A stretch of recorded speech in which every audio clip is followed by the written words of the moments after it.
যে আজ আমি তোমাদের জন্য ইসলামকে পরিপূর্ণ করে দিলাম, এর মাধ্যমে তোমাদের উপর আল্লাহর নিয়ামত পরিপূর্ণ হয়ে গেল। ওয়ারাদিতু লাকুমুল ইসলাম দীনা, এবং তোমাদের জীবন যাপন করার পদ্ধতি হিসেবে ইসলামটাই আল্লাহর একমাত্র পছন্দনীয় হয়ে গেল। এই কথার মধ্যে আমরা হয়তো খুব একটা তাৎপর্য খুঁজে পাই না, কিন্তু ইহুদিরা এই কথার মধ্যে তাৎপর্য খুঁজে পেয়েছিল। আল্লাহ পাক রব্বুল আলামিন এইরকম একটি ঘোষণা পৃথিবীতে আর কোন ধর্ম আর কোন ধর্মগ্রন্থের ব্যাপারে আল্লাহ পাক নাযিল করেন। মুহতারাম হাজিরিন, এই জন্য আমাদেরকে ইসলামের এই শ্রেষ্ঠত্বটাকে বোঝা দরকার। কেন বোঝা দরকার?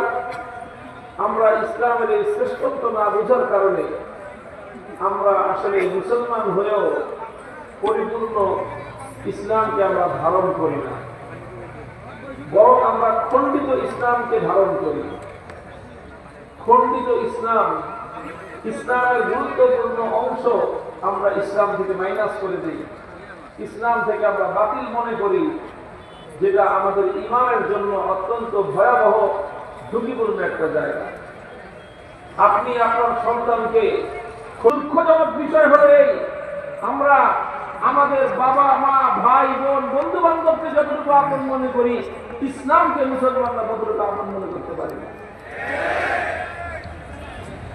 যদি পারতাম তাহলে আমার চোখের সামনে যখন ইসলামের অঙ্গহানি করা হয়, আমার চোখের সামনে যখন ইসলামের একটা অধ্যায়কে ইসলাম থেকে দূরে সরিয়ে দেওয়ার বিচ্ছিন্ন করার পায়তারা চালানো হয়, আমার চোখের সামনে যখন একবার মানুষ ইসলামকে খণ্ডিত করবার চেষ্টা করা হয়, আমি যদি সত্যিকার অর্থে ইসলামকে ভালোবাসতাম তাহলে পশ্চিমকালে এ দেহে প্রাণ থাকা অবস্থায় সেটা আমি বরদাস্ত করতাম না। আমাদের সাথে সংঘাত এই জন্যই তৈরি হয়, অনেকের আমাদের সাথে শত্রুতা এই জন্যই। আমাদের সাথে শত্রুতা দুশ্মনী অন্য কোনো কারণে নয়, আমাদের সাথে শত্রুতা দুশ্মনী দুনিয়ার সম্পদ নিয়ে নয়, আমাদের সাথে শত্রুতা দুশ্মনী দুনিয়ার ক্ষমতা নিয়ে নয়, আমাদের সাথে দুশ্মনী আর শত্রুতার লড়াই এটা দুনিয়ার কোনো স্বার্থ নিয়ে নয়। একটা জিনিস নিয়েই যখন আমরা দেখি আল্লাহর দ্বীনের অবিচ্ছেদ্য অংশকে ইসলাম থেকে, দ্বীন থেকে বিচ্ছিন্ন করার কেউ পায়তারা করে, তখন আমরা আমাদের জীবনের চেয়ে প্রিয় আল্লাহর দ্বীন এবং ইসলামকে অক্ষত রাখার জন্য প্রয়োজন আমরা যুদ্ধ করার শপথ নেই।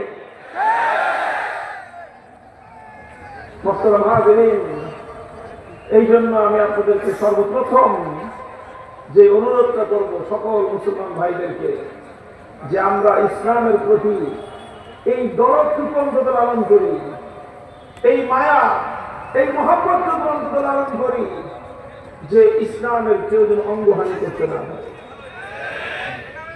ইসলামের কোন অধ্যায়, ইসলামের কোন অংশকে যেন কেউ ইসলাম থেকে কেটে ফেলতে না পারে। এই দরদ, এই মায়া, এই মহব্বতটুকু ইসলামের প্রতি বলেন একজন মুসলমান হিসেবে আমাদের অন্তরে থাকা উচিত কি উচিত না? বলেন। যদি এটা না থাকে তাহলে আমি কেমন মুসলমান বলেন তো? ইসলামের প্রতি এতটুকু দরদ যদি না থাকে আমার, তাহলে আমি কেমন মুসলমান? আল্লাহ পাক রব্বুল আলামিন আমাদের সকলের মধ্যে দ্বীন এবং ইসলামের প্রতি সেই মায়া, সেই মমতাটুকু আল্লাহ দান করেন।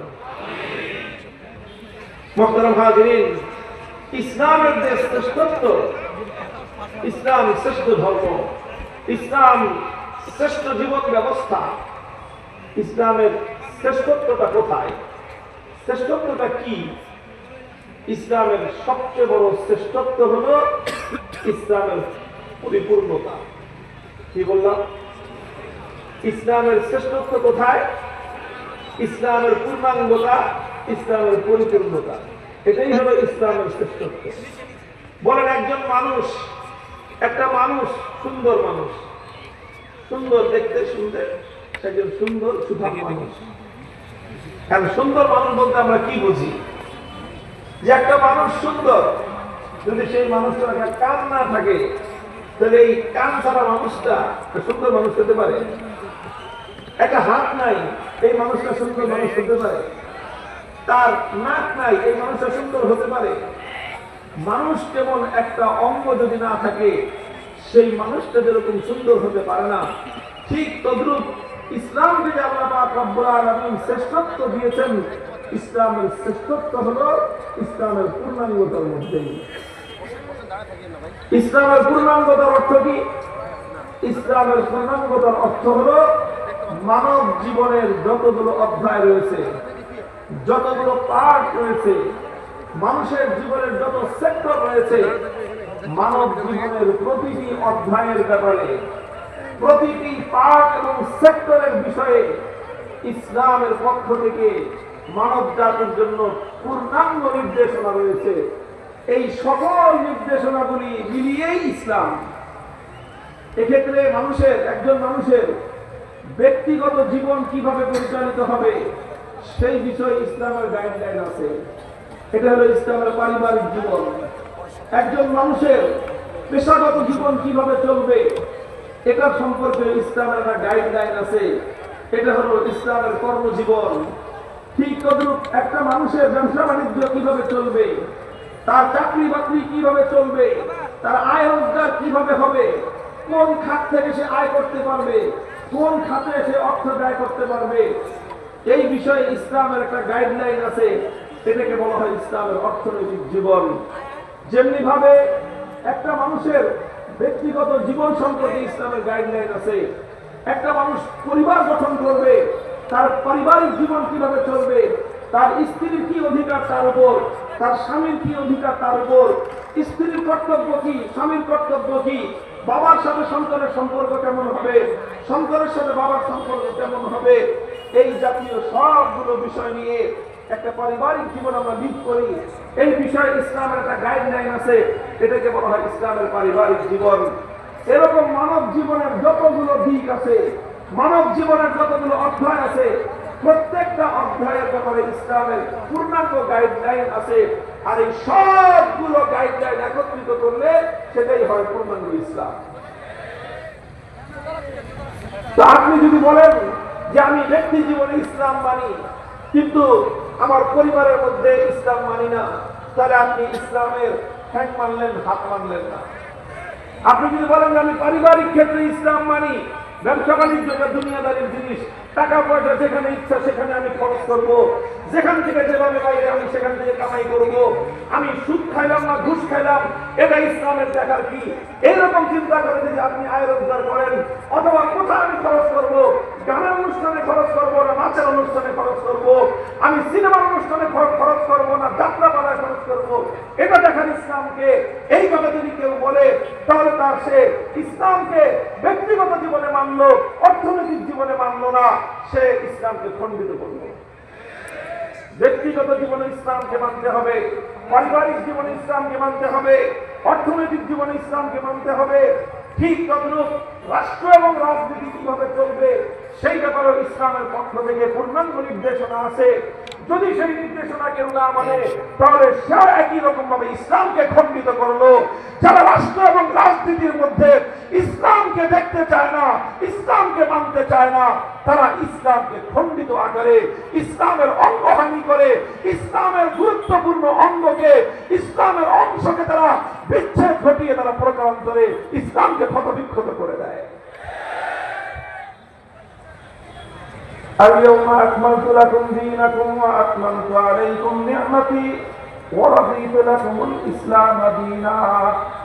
এই জন্য মুহতারাম হাজিরিন, আমার আলোচনার জন্য মৌলিক কথা, এই কথার উপর বেস করে আমি অল্প কয়েকটা কথা আপনাদের সামনে আলোচনা করব।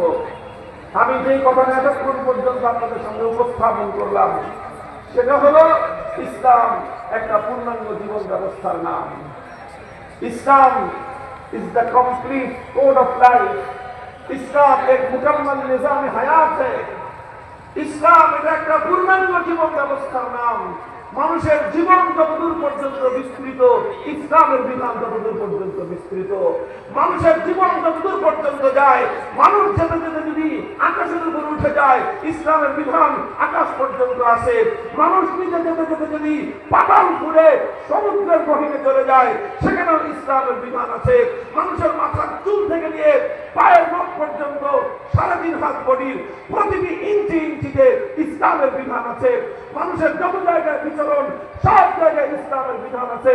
মানুষ যখন বাড়িতে যাবে, বাড়িতে ইসলামের বিধান আছে। মানুষ যখন মসজিদে যায়, মসজিদে ইসলামের বিধান আছে। মানুষ যখন রাস্তাঘাটে চলে, রাস্তাঘাটে চলার মতো ইসলামের বিধান আছে। মানুষ যখন মার্কেটে যায়, মার্কেটে ব্যবসা প্রতিষ্ঠানে ইসলামের পক্ষ থেকে বিধান আছে।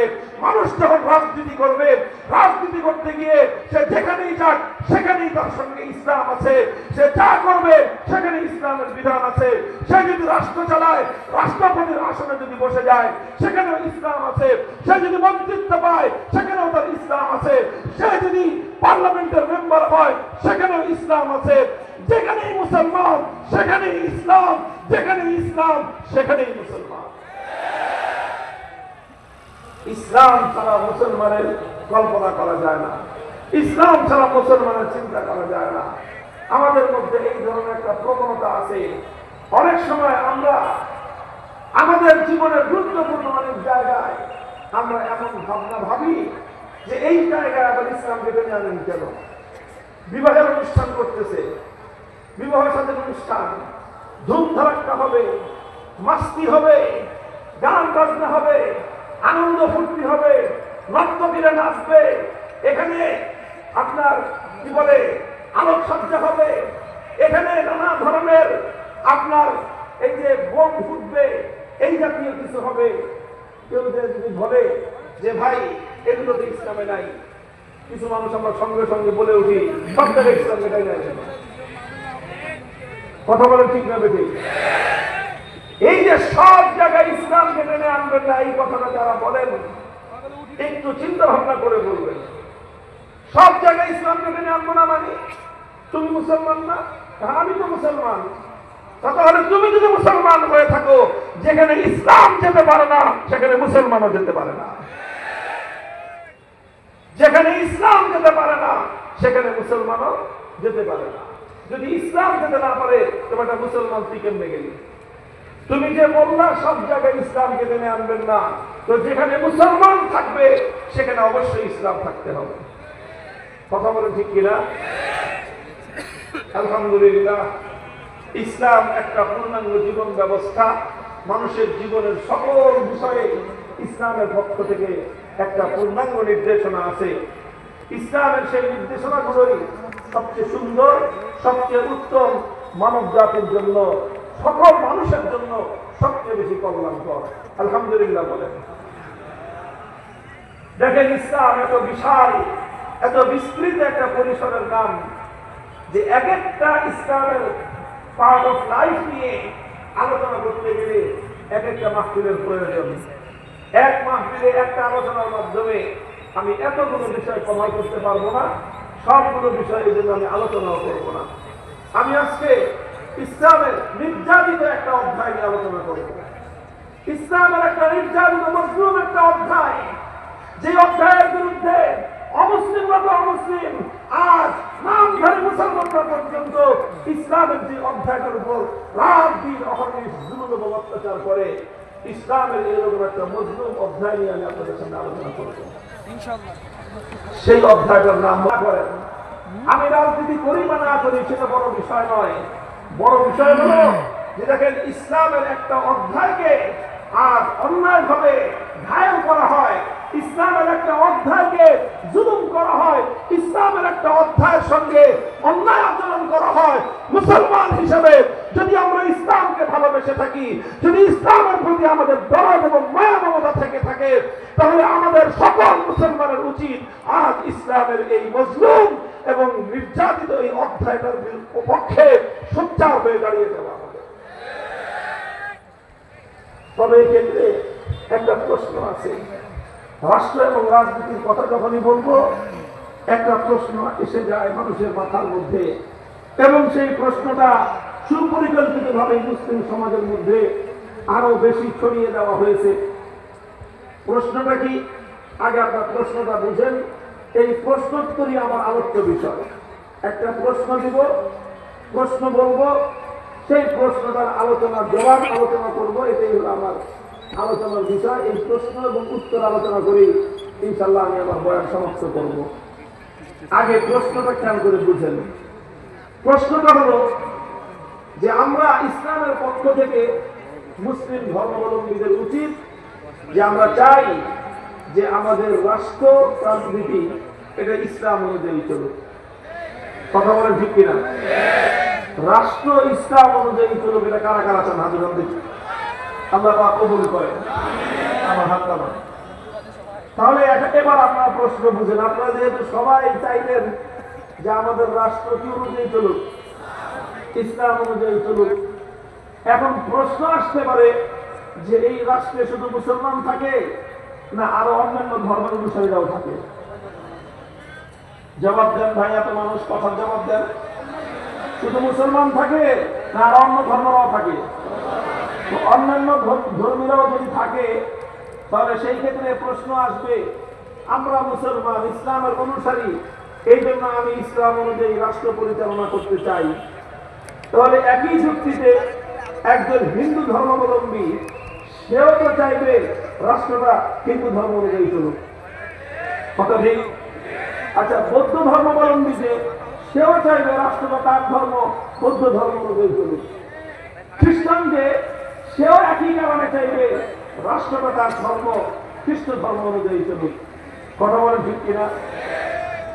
তাহলে একটা রাষ্ট্র যখন সব ধর্মাবলম্বীরা সবাই চায় যে রাষ্ট্রটা সব ধর্ম মোতাবেক চলুক, তখনই তো ধর্মাবলম্বীদের মধ্যে এক ধর্মের মানুষের সাথে আরেক ধর্মের মানুষের সংঘাত তৈরি হবে।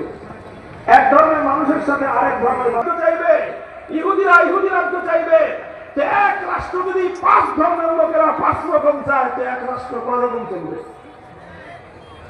তখনই তো আন্তঃধর্মীয় সংঘাত তৈরি হবে, তখনই তো সাম্প্রদায়িক সংঘাত তৈরি হবে। এই জন্য সাম্প্রদায়িক সংঘাত থেকে বাঁচার জন্য বলে যে তাহলে রাষ্ট্রের মধ্যে কোনো ধর্মেরই প্রয়োজন নেই। নাউজুবিল্লাহ বলেন। নাউজুবিল্লাহ কেন করছেন? বুঝে করছেন? আপনারা বুঝে পড়েন নাই। আমি নাউজুবিল্লাহ পড়াইলাম, কেন পড়াইলাম এখন তার জবাব আলোচনা করবো। প্রশ্নটা তো ভালো করে বুঝেছেন। প্রশ্ন যদি ভালো করে বোঝা যায়, উত্তর পত্রে যাই লিখবেন কিছু মার্ক পাবেন। আর প্রশ্ন যদি না বুঝেন, এলোপাতারি লেখা শুরু করছেন, উত্তর পত্রের মধ্যে যতই লেখেন প্রশ্ন না বুঝে লিখলে উত্তর পাওয়া যাবে না, প্রশ্নের কোনো মার্ক পাওয়া যাবে না, নম্বর পাওয়া যাবে না। এই জন্য প্রশ্ন বোঝাটা খুব গুরুত্বপূর্ণ বিষয়। আমাদের প্রশ্নটা বুঝে আসলো যে সব ধর্মাবলম্বীরা যদি নিজ নিজ ধর্ম অনুযায়ী রাষ্ট্র পরিচালনা করতে চায়, তখনই ধর্মগুলোর মধ্যে পারস্পরিক ক্লেশ তৈরি হবে, সংঘাত তৈরি হবে, আন্তঃধর্মীয় সাম্প্রদায়িক সংঘাত তখন দেখা দিবে। এই হলো প্রশ্ন। ভাই, এই প্রশ্নের কারণেই একদল মুসলমান তারা রাজনীতিতে ইসলামকে দেখতে চায় না। একদল মুসলমান বলে যে রাষ্ট্রের মধ্যে ইসলামকে টেনে আনেন না, তাহলে এই সংঘাত তৈরি হবে, তারা সংঘাত থেকে বাঁচতে চায়। মুহতারাম হাজিরিন, তাদের এই চাওয়াটা কতটুকু সঠিক আর বেঠিক আমি আলোচনার শেষাংশে এটা আপনাদের সামনে প্রমাণ করে দেখাবো। আমার প্রথম কথা হলো, ঠিক আছে, আমি প্রশ্ন মেনে নিলাম, প্রশ্নটাকে মেনে নিলাম যে একটা রাষ্ট্র যদি মুসলমানরা তাদের ইসলাম ধর্ম অনুযায়ী চালাতে চায়, তখন অন্যান্য ধর্মাবলম্বীরাও নিজ নিজ ধর্ম অনুযায়ী রাষ্ট্র পরিচালনা করতে চাইবে, আর তখনই রাষ্ট্র ধর্মগুলোর মধ্যে পারস্পরিক সংঘাত দেখা দিতে পারে। কথাটা ঠিক। এবার আমার জবাব শুনেন আপনারা। আমার জবাব হলো যে ঠিক আছে, একটা রাষ্ট্র যদি বিভিন্ন ধর্ম অনুযায়ী পরিচালনা করার দাবি উঠে, মুসলমানরা বলল ইসলাম অনুযায়ী চলবে, হিন্দুরা বলল হিন্দু ধর্ম অনুযায়ী চলবে, বৌদ্ধ খ্রিস্টান ইহুদি সব ধর্মাবলম্বীরা যার যার ধর্ম মতো রাষ্ট্র পরিচালনা করতে চায়, এই দাবি যদি তারা উত্থাপন করে, তাহলে সর্বপ্রথম আমি একজন মুসলিম হিসেবে সবগুলি ধর্মের প্রতি আমার পক্ষ থেকে একটা প্রস্তাব থাকবে। আমার পক্ষ থেকে একটা প্রস্তাব থাকবে, ঠিক আছে, তোমরা কিভাবে রাষ্ট্রটা পরিচালনা করবা তোমাদের ধর্ম অনুযায়ী, তোমার ধর্মে রাষ্ট্র পরিচালনার কি ফর্মুলা আছে? আজকে 21 শতাব্দী 2025 সালের শেষ প্রান্তে আমরা আছি, তাই না? নভেম্বর মাস চলতেছে, ডিসেম্বর পার হলেই 2025 শেষ, 2026 সাল শুরু হবে। এই যে 21 শতাব্দীর 2025-26 সালের যে আজকের আধুনিক বিশ্ব, এই আধুনিক পৃথিবীতে একটা রাষ্ট্র কিভাবে চলতে পারে তার একটা রূপরেখা সব ধর্মাবলম্বীদের কাছে বললাম যে তোমরা যার যার ধর্ম অনুযায়ী রাষ্ট্র ব্যবস্থার একটা রূপরেখা আমাদের কাছে জমা দাও। আমরা একটা কম্পিটিশন দিলাম, আন্তঃধর্মীয় কম্পিটিশন। ইসলামকে বললাম, মুসলমানদেরকে বললাম, মুসলমানদের যারা ধর্মগুরু আছে, মুসলমানদের যারা ধর্ম বিশেষজ্ঞ আছে, তাদেরকে বললাম আপনারা আপনাদের ধর্মের কোরআন থেকে, আপনাদের ধর্মের নবীর হাদিস থেকে আপনারা রাষ্ট্রের একটা ফর্মুলা জমা দেন। একই কথা হিন্দুদেরকে বললাম, হিন্দু ধর্মাবলম্বী ভাইয়েরা, আপনারা আপনাদের ধর্মগ্রন্থ গীতা এবং আপনাদের ধর্মগুরু যারা আছে তাদের কাছ থেকে প্রাপ্ত সমস্ত নীতিমালার আলোকে একটা রাষ্ট্র কিভাবে হিন্দু ধর্ম অনুযায়ী পরিচালিত হতে পারে তার একটা রূপরেখা জমা দেন। ইহুদিরা একটা জমা দাও, খ্রিস্টানরা একটা জমা দাও, বৌদ্ধরা একটা জমা দাও। 5 ধর্মের কাছ থেকে যার যার ধর্ম অনুযায়ী রাষ্ট্র পরিচালনা করার ফর্মুলা আমরা চাইলাম। কেন চাইলাম? তখন আমরা একটা কম্পেয়ার করে দেখবো, তুলনা করে দেখবো, যেই ফর্মুলাটা সর্বোত্তম হবে, সর্বশ্রেষ্ঠ হবে, আমরা নিরপেক্ষ বিচার বিশ্লেষণ করে সব ধর্মের লোকজন মিলেই আমরা বিশ্লেষণটা করব। একটা বিচারপতি প্যানেল নিয়োগ করব, সেই প্যানেলে 5 ধর্মের লোকেরাই থাকবে, তারপর তারা সম্মিলিতভাবে যেই সিদ্ধান্ত দিবে সেই সিদ্ধান্তই কার্যকর হবে। এইরকম একটা আয়োজন করা সম্ভব না অসম্ভব? আচ্ছা, যদি সম্ভব হয় তাহলে ধরে নেন আমি নিজের পক্ষ থেকে এটার আয়োজন করলাম। আয়োজন করলে এরপরে কি ফলাফল হবে সেই ফলাফল এই লক্ষ জনতার মজমার সামনে আমি বুক ফুলিয়ে বলে দেই। সেই এমন আয়োজনের ফর্মুলা এর ফলাফল যেটা দাঁড়াবে সেটা হলো হিন্দু ধর্মাবলম্বীরা তারা তাদের ধর্মগ্রন্থ গীতার আলোকে, তাদের ধর্মপ্রণেতাদের বক্তব্যের আলোকে 21 শতাব্দীতে একটা আধুনিক রাষ্ট্র কিভাবে পরিচালিত হতে পারে এর কোন ফর্মুলা জমা দেওয়ার জন্য কিয়ামত পর্যন্ত টাইম দিল জমা দিতে পারবে না। বৌদ্ধ ধর্মাবলম্বীরা তারাও তাদের ধর্মের আলোকে ত্রিপিটক থেকে গৌতম বুদ্ধের বক্তব্যের রেফারেন্স দিয়ে আধুনিক যুগে একটি উপযুক্ত রাষ্ট্র ব্যবস্থা কিভাবে পরিচালিত হতে পারে বৌদ্ধ ধর্মের আলোকে তার কোন রূপরেখা, তার কোন ফর্মুলা জমা দিতে পারবে না। খ্রিস্টানরাও পারবে না, ইহুদিরাও পারবে না, অন্য কোন ধর্মাবলম্বী কারো পক্ষে এটা সম্ভব নয়। আধুনিক যুগের পূর্ণাঙ্গ একটা রাষ্ট্র ব্যবস্থা ধর্মের আলোকে প্রণয়ন করে দেখাবে। অ্যাকসেপ্ট ইসলাম, একমাত্র ইসলাম।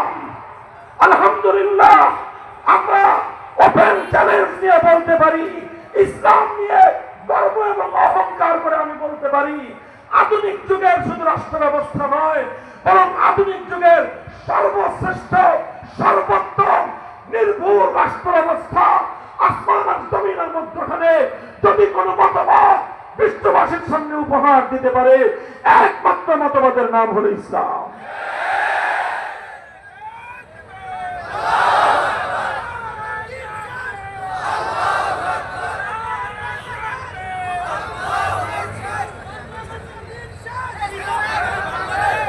মুহতারাম হাজিরিন, আপনারা কেউ মাইন্ড করবেন না, আমি অন্য কোন ধর্মের বিরুদ্ধে কটাক্ষ করব না।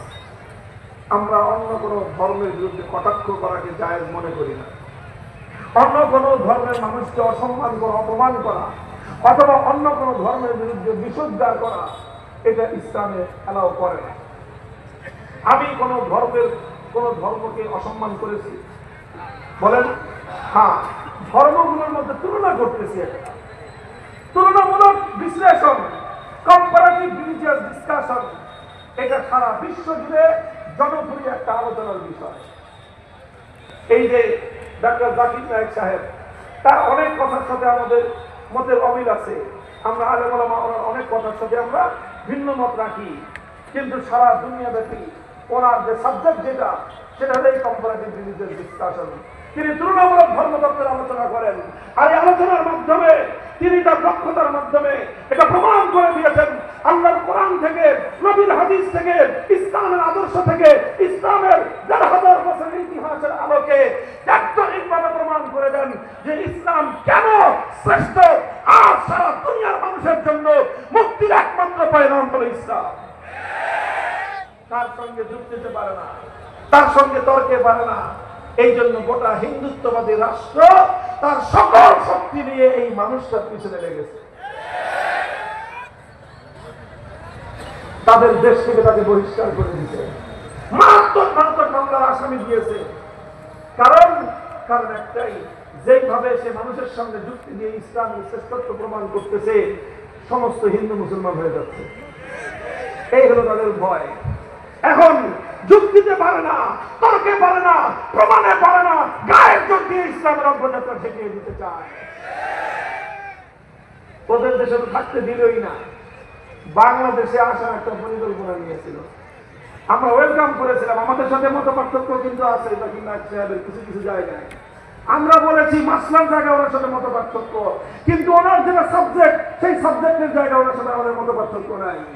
আমরা বললাম ওয়েলকাম, আসেন, আমরা জাকির নায়েক সাহেবকে বাংলাদেশে আমরা নিরাপত্তা দেব, তার অনুষ্ঠান হবে, কম্পারেটিভ রিলিজিয়াস ডিসকাশন হবে, সেই ১৫০ কোটি মানুষের সেই হিন্দুত্ববাদী রাষ্ট্র বাংলার মাটিতে জাকির নায়েক আসবে, এটার জন্য সেই ভারত থরথর করে কেঁপে উঠল। বাংলাদেশের উপর চাপ প্রয়োগ করলো, খবরদার তোমার দেশে যেন জাকির নায়েক আসতে না পারে। আর আমাদের এমন একটা দেশ, আমাদের রাষ্ট্র সরকারগুলো এত দুর্বল হয়, এত দুর্বল হয় যে একটু চোখ রাঙানি দিলেই ওনাদের পা কাঁপতে শুরু করে। যাই হোক, সেটা ভিন্ন কথা। আমি বলতেছিলাম যে আমি অন্য কোন প্রশ্ন করতে পারেন, হুজুর ইসলাম পারবে, অন্য ধর্মগুলো পারবে না কেন? এটা একটা প্রশ্ন, যে হিন্দু ধর্ম পারবে না কেন, আর পারবে না যেটা আপনি জানলেন করতে গেলে। বৌদ্ধ ধর্ম পারবে না কেন, পারবে না, এবং সেই পারবে না যেটা আমি জানলাম থেকে। খ্রিস্টানরা পারবে না, ইহুদি ধর্মাবলম্বীরা পারবে না, কেন পারবে না, এবং পারবে না যে সেটা আমরা জানলাম কিভাবে? ভাই দেখেন, আপনাকে এটা মনে করেন না যে আমি এখানে আমাদের মুসলমান আলেম ওলামা পাইছি, এই জন্য এখানে শুধুমাত্র নিজেদের অন্দরমহলে খুব একটা মানে কি বলে, আমাদের আঞ্চলিক ভাষায় বলে যে চাপাবাজি করে গেছি। না, এটা আমার গলার জোরের কথা পর্যন্ত আওয়াজ পৌঁছতেছে, আর এই এতগুলো মিডিয়া রেকর্ড করতেছে। আমি এখান থেকে ঢাকায় যাওয়ার আগেই সব মিডিয়ার মাধ্যমে এগুলো ইথারে পাথারে ভাসতে ভাসতে লক্ষ কোটি মানুষের কাছে সারা দুনিয়ায় ছড়ায় পড়বে। কথা বলেন ঠিক কিনা? এটা মুসলমানরা শুনবে, হিন্দু, বৌদ্ধ, ইহুদি, খ্রিস্টান সব ধর্মের ভাইয়েরা শুনবে, সবার কাছে যাবে। সেই যে যাবে জেনেই সেইভাবে পরিমাপ করে আমি কথা বলতেছি, এবং এটাই বলতেছি যে আধুনিক যুগের রাষ্ট্র ব্যবস্থার রূপরেখা ইসলাম ছাড়া অন্য কোন ধর্ম উপহার দিতে পারবে না। প্রশ্ন করবেন কেন পারবে না, কেন পারবে না? সরল উত্তর হলো, দেখেন, ধর্মতাত্ত্বিকদের বিশ্লেষণ হলো, তাদের ধারণা হলো, পৃথিবীতে সব ধর্মই কোন না কোন যুগে আল্লাহর পক্ষ থেকে দুনিয়াতে আগমন করেছে। পরবর্তীতে সেই ধর্মগুলোর মেয়াদ শেষ, সেগুলো ডেট এক্সপায়ার হয়ে গিয়েছে, সেগুলো রহিত এবং মনসুখ হয়ে গিয়েছে, অথবা সেই ধর্মগুলো সেই মানুষদের দ্বারা বিকৃত হয়ে গিয়েছে, পরিবর্তিত হয়ে গিয়েছে। অরিজিনাল ধর্ম আর কোনটাই দুনিয়াতে অবশিষ্ট নাই। অরিজিনাল ধর্ম আল্লাহ যেভাবে পাঠিয়েছিলেন অবিকৃত অবস্থায় জমিনের মধ্যে একমাত্র আছে ইসলাম। অন্য ধর্মগুলো আল্লাহ পাঠিয়েছিলেন যেই যুগের জন্য, এগুলো সেই যুগের জন্য পারফেক্ট ছিল। আধুনিক যুগের জন্য আল্লাহ পাক পাঠিয়েছেন একমাত্র ইসলামকে, অন্য কোন ধর্মকে আল্লাহ পাক আধুনিক যুগের জন্য পাঠান নাই। তো অন্য ধর্মগুলোকে পাঠিয়েছিলেন প্রাচীন যুগের জন্য, সেই ধর্মগুলো প্রাচীন যুগের জন্য পারফেক্ট ছিল। আধুনিক যুগের জন্য আল্লাহ পাঠিয়েছেন একমাত্র ইসলামকে। এই জন্য আধুনিক যুগের জন্য একমাত্র পারফেক্ট ধর্মের নাম হলো ইসলাম। তাই এটা স্বাভাবিক কথা, যেই ধর্ম যেই যুগের এটা সেই যুগে চলবে, অন্য যুগে চলবে না। কথা বলে ঠিক কিনা? হিন্দু ধর্ম আধুনিক যুগের ধর্ম নয়, বৌদ্ধ ধর্ম আধুনিক যুগের ধর্ম নয়, খ্রিস্ট ধর্ম, ইহুদি ধর্ম আসমানি ধর্ম, কিন্তু আধুনিক যুগের ধর্ম নয়। এই জন্য আধুনিক যুগের সমস্যার সমাধানের ধর্মগুলোর মধ্যে আমার আল্লাহ দেন নাই, তো হিন্দু, বৌদ্ধ, খ্রিস্টান, ইহুদিরা পাবে কোথেকে? আল্লাহ যদি দিতেন ওখানে সমস্যার সমাধান, তাহলে সেটা তারা সমাধানটা পাইত। আল্লাহ যেহেতু ওই ধর্মগুলোর মধ্যে ওই সমাধানটা দেন নাই, তাহলে ওই ধর্মের মধ্যে এই সমাধান আসবে কোথেকে? এই জন্য ওই ধর্মগুলোর মধ্যে রাষ্ট্র ব্যবস্থা সংক্রান্ত কোন রূপরেখা তারা জমা দিতে পারবে না। এটা হলো আমার চ্যালেঞ্জ। এটা কি আমার চ্যালেঞ্জ? এটা একটা জ্ঞানগত চ্যালেঞ্জ, এটা বুদ্ধিভিত্তিক চ্যালেঞ্জ, এটা একটা আলোচনার সাবজেক্ট হিসেবে আমার চ্যালেঞ্জ। আপনারা যদি বলেন যে আপনি চ্যালেঞ্জ করে গেলেন, প্রমাণ কি? আমি আপনাদের সামনে একটা একটা করে এখন 2-3টা প্রমাণ আলোচনা করব, আমার আলোচনা সমাপ্ত হয়ে যাবে। আমি কয়েকটা প্রমাণ আপনাদের সামনে আলোচনা করব। 1 নম্বর প্রমাণ আমি আলোচনা করব। দেখেন, একটা, আপনাকে আমার আলোচনা বুঝতেছেন? দেখেন, প্রয়োজনীয় সময়ের যেগুলো প্রয়োজন আল্লাহর কোরআন এবং ইসলাম থেকে, সেই বিষয়গুলি কথা বলা আমার অভ্যাস। আমি চাই যে এখানে সবাই আলোচনা বুঝবে, শুধু শুনবে না। কথা ঠিক? হ্যাঁ, আমার আলোচনায় আপনারা অনেকে আশা করে আসছেন যে একটু নারায়ে তাকবীর স্লোগান দিবেন। এখনো পর্যন্ত হুজুর সেরকম কোন নারায়ে তাকবীর স্লোগান দেওয়ার মতো কোনো বক্তব্য দিল না। আমি আপনাদেরকে হতাশ করবো না ইনশাআল্লাহ। আপনারা দোয়া করেন আল্লাহ আমাকে সুস্থ রাখুক। ইনশাআল্লাহ স্লোগান উঠবে, স্লোগান উঠবে, আল্লাহর বরত্বের স্লোগান উঠবে, আকাশ বাতাস মুখরিত হবে। আল্লাহর জমিনে চূড়ান্ত মন্তব্য আল কোরআনের সমাজ কায়েম হবে ইনশাআল্লাহ। পৃথিবীর কোন শক্তি ইসলামের সম্ভাব্য চূড়ান্ত বিজয়কে রুখে দেওয়ার সাধ্য কারো নয়, কারো নয়, কারো হবে না ইনশাআল্লাহ।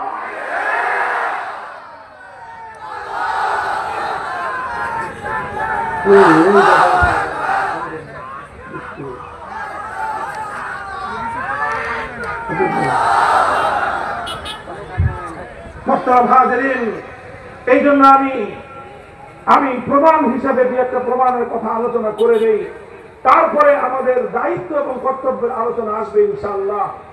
আমি প্রথম প্রমাণ হিসাবে আপনাদের কাছে একটা পয়েন্ট আলোচনা করতে চাই। সর্বপ্রথম দেখেন, একটা রাষ্ট্র যদি গঠন করতে হয়, একটা রাষ্ট্র যদি পরিচালনা করতে হয়, তাহলে সেই রাষ্ট্রের জন্য একজন শাসক নির্বাচন করার প্রয়োজন আছে না নাই?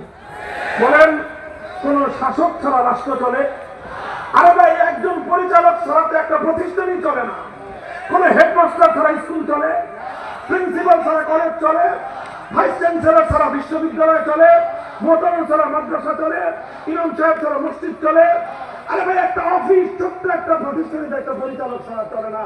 তো বিশাল রাষ্ট্র একটা প্রতিষ্ঠান, রাষ্ট্রের প্রধান ছাড়া, রাষ্ট্রের শাসক ছাড়া রাষ্ট্র চলতে পারে না। রাষ্ট্রের জন্য একজন শাসক লাগবে। সেই শাসকের নাম যাই হোক, কেউ প্রধানমন্ত্রী বলবেন, কেউ রাষ্ট্রপতি বলবেন, কেউ রাজা বলবেন, কেউ বাদশাহ বলবেন, কেউ কিং বলবেন, যে যাই বলেন, একজন প্রধান তো লাগবে। প্রশ্ন হলো, একটা রাষ্ট্রের জন্য অপরিহার্য এই যে প্রয়োজন, একজন শাসক নির্বাচন করার যে প্রয়োজন, আমার সবগুলো ধর্মের কাছে প্রশ্ন হলো, বলো যার যার ধর্মের পক্ষ থেকে একটা রাষ্ট্রের প্রধান নির্বাচন করবার কি ফর্মুলা তোমার ধর্মে আছে? কিভাবে একটা রাষ্ট্রপ্রধান নির্বাচন করতে হয়? হিন্দু ধর্মের গীতা গ্রন্থে কি বলা আছে? বৌদ্ধদের ত্রিপাঠকে কি বলা আছে? খ্রিস্টানদের ইঞ্জিল শরীফে, নিউ টেস্টামেন্টে কি লেখা আছে? ইহুদিদের ওল্ড টেস্টামেন্টে কি লেখা আছে? অথবা তোমাদের নবী মুসা আলাইহিস সালাম, ঈসা আলাইহিস সালাম, গৌতম বুদ্ধ এবং তোমাদের হিন্দু ধর্মের পুরোহিতদের কাছ থেকে তোমাদের কাছে এই ব্যাপারে কি রেফারেন্স আছে বলো দেখি তোমরা। ওই আমি যেটা বলেছি, আমার এই প্রশ্ন ইথারে পাথারে ধ্বনিত প্রতিধ্বনিত হতে থাকবে।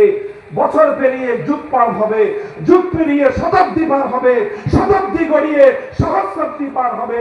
এই প্রশ্নের জবাব দেওয়ার মতো কোন বাপের বেটার জন্ম হয় নাই, হবেও না। একমাত্র ইসলামের কাছে এই প্রশ্নের সমাধান আছে। ইসলাম পারবে একটা রাষ্ট্রের, একটা জাতির শাসক এবং রাষ্ট্রপ্রধান কিভাবে নির্বাচন করতে হবে। ইসলাম তার ফর্মুলা শুধু দিয়েছে তাই নয়, ইসলাম এমন একটা ফর্মুলা দিয়েছে, যদি তুলনামূলক বিশ্লেষণ করা হয় আজকের পাশ্চাত্যের গণতন্ত্রের দেয়া নির্বাচন ব্যবস্থার চেয়ে ইসলামের দেওয়া নির্বাচন ব্যবস্থা, শাসক নির্বাচনের পদ্ধতি 1000 গুণে শ্রেষ্ঠ এবং নির্ভুল। ইসলাম যে ফর্মুলা দিয়েছে সেই ফর্মুলাকে বলা হয় আহলুল হাল্লি ওয়াল আকদ। সেই ফর্মুলা অনুযায়ী রাষ্ট্রে শাসক নির্বাচন করবার আগে ভোটার নির্বাচন করতে হবে। আগে কি নির্বাচন হবে? আগে ভোটার নির্বাচন হবে, যে একটা রাষ্ট্রে শাসক নির্বাচনের জন্য ভোট দিতে পারবে কে, ভোট দিতে পারবে না কে। এই দুইটা আগে চিহ্নিত করবে ইসলাম। ইসলাম এমন একটা ব্যবস্থা দিয়েছে। বলবেন ব্যাপারটা কেমন? ব্যাপারটা একটু খোলাসা করে বলি আমি আপনাদের কাছে। ইসলাম যদি আলহামদুলিল্লাহ রাষ্ট্র ব্যবস্থা পরিচালনার দায়িত্ব পায়, সর্বপ্রথম নির্বাচন কমিশন সংস্কার করবে ইসলাম। নির্বাচন কমিশন করে নির্বাচন কমিশনকে একটা দায়িত্ব দিবে। সে দায়িত্বটা হলো তুমি ভোটার আইডি কার্ড প্রণয়ন করো। এখন বর্তমানে আমার দেশে নির্বাচন কমিশনকে বানায় রাখছে, তারা ন্যাশনাল আইডি কার্ড দেয়। কি দেয়? National ID card. আমার দেশের যেটা ন্যাশনাল আইডি কার্ড সেটাই ভোটার আইডি কার্ড। ইসলাম বলেছে না, একটা দেশে আইডি কার্ড শুধু ন্যাশনাল আইডি কার্ড এবং ভোটার আইডি কার্ড একটা হতে পারে না, বরং রাষ্ট্রের নাগরিকদের মধ্যে 2 ধরনের আইডি কার্ড থাকবে। কয় রকম? একটা থাকবে এনআইডি ন্যাশনাল আইডি কার্ড, আরেকটা থাকবে voter ID card VID. VID তথা ভোটার আইডি কার্ড এটা প্রণয়ন করবে, এটা ব্যবস্থাপনা করবে নির্বাচন কমিশন। নির্বাচন কমিশনের কাজ ন্যাশনাল আইডি কার্ড দেওয়া নয়। ন্যাশনাল আইডি কার্ড এটা রাষ্ট্রের অন্য আরেকটা প্রতিষ্ঠান দিবে, হয় স্বরাষ্ট্র মন্ত্রণালয় দিবে, আর নয় স্থানীয় সরকার মন্ত্রণালয় দিবে। সিটি কর্পোরেশন চেয়ারম্যানের অফিস থেকে ন্যাশনাল আইডি কার্ড দেওয়া হবে, আর নির্বাচন কমিশন শুধু ভোটার আইডি কার্ড দিবে। বলতে পারেন যে ন্যাশনাল আইডি কার্ড আর ভোটার আইডি কার্ডের মধ্যে পার্থক্য কি?